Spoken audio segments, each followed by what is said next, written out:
What do you see here? It's pretty, isn't it? China before the Opium War was in the middle of an era of growth and advances. New harvests, like potato and peanut, had reduced hunger and many illnesses had been controlled. The commerce was flourishing, so the arts and handcrafts could too. The exportations of tea, silk, and other products were growing. Also, silver arrived in China and started to be accepted as payment, even though it was never an official currency. But then, the emperor decided to prohibit the direct commerce with the Occident, with the only exception of the Kohong, an association of 13 commercial groups that had been given the privilege to keep the trades with the Occident. Nevertheless, that didn't affect the British demand for tea, being of this product the 90% of China's exportation. During that time, Britain also was a very good era, but they certainly weren't happy with their need and demand for many Chinese products, and the control of China seemed to have around commerce. That is when they decided it was time to turn the balance, and they made their opium strategy. Opium is a drug obtained from poppy seeds, known for its relieving effects, but also for being highly addictive. Britain would harvest opium in China and introduce it to China. The exportations grew as more Chinese people became addicted to it. By the end of the 1830s decade, there were more than 5 million Chinese people addicted to opium.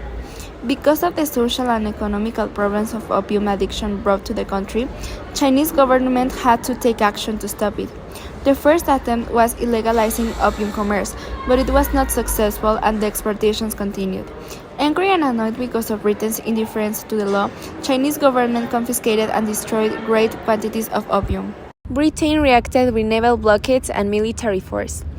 Because of China's unprepared army, Britain won the war and the other country had to sign the Treaty of Nanjing, giving Britain access to more ports and setting Hong Kong, that was annexed to the UK. Nevertheless, this wasn't the end. The war had weakened China's government and economy, as well as Chinese national identity, leaving place to movements like the Taiping Rebellion, one of the bloodiest civil wars in history, and preparing the way for the Second Opium War, that really had poor justification more than greed. In this war, Britain and France attacked China together. European countries were victorious over the weakened Chinese empire. China was forced once again to sign unfair treaties, opening more ports, legalizing opium trade, and eventually losing the Kowloon Peninsula. This war marked the beginning of a period of humiliation for China, affecting their economy and making them an easy target for future invasions. Nevertheless, during its time as a British colony, Hong Kong had a great economical growth and evolution, becoming an important trade center that nowadays keeps its diversity and economic importance.